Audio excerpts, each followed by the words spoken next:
Dimanche des Rameaux, 11h moins 10. Dans une petite salle attenante à la basilique de l'Oratoire Saint-Joseph, les garçons de la chorale achèvent d'enfiler leurs robes, de nouer leurs ceinturons, de rattacher leurs lacets. Félix Corriveau et Benoît Doucet ne retrouvent pas leur cartable de musique. Louis-Albert Sauvageau-Goyette a perdu un soulier. Jérôme Fafard et Mathieu Lausier sont en retard, comme d'habitude.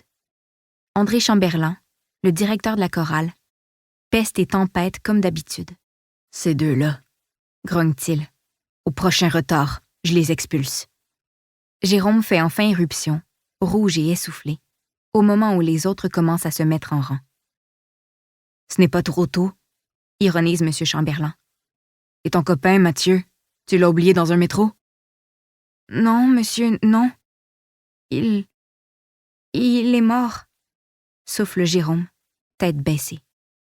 Le temps semble se figer un moment. Les garçons se regardent les uns les autres, incapables de déterminer s'il s'agit d'une blague. Seule la respiration oppressée de Jérôme trouble le silence.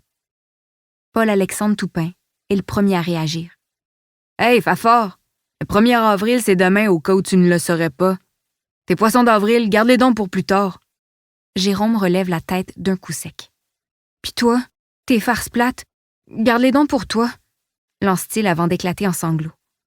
C'est à ce moment-là que tout le monde comprend hors de tout doute que Mathieu est vraiment mort.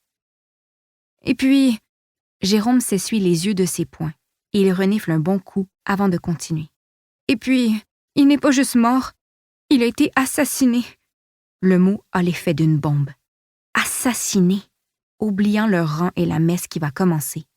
Tous les garçons se mettent à parler en même temps. Assassiné? Mais quand? Comment? Par qui?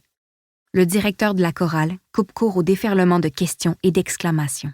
« Il est 11h, messieurs. La messe commence, on y va. » Jérôme ne se joint pas à la chorale.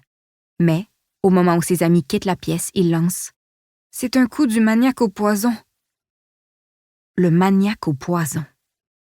Le maniaque au poison. Tout en s'efforçant de chanter le Kyrie ou le Pueri Hebraorum accompagnant la bénédiction des rameaux, Xavier se répète ces mots. Le maniaque au poison. Et la peur lui tenaille le ventre. La peine le prend à la gorge. La douleur envahit tout son corps. Pueri Hebraorum tolentes ramos olivarum, chante-t-il. Les enfants des Hébreux portant des rameaux d'olivier. Hosanna in excelsis. Hosanna au plus haut des cieux. La messe se déroule comme dans un rêve.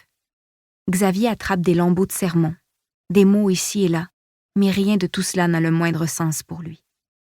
Les mots assassiné et maniaque au poison continuent à lui marteler le crâne, à lui meurtrir le cœur. La veille, à la même heure, il jouait au soccer avec Mathieu et Jérôme.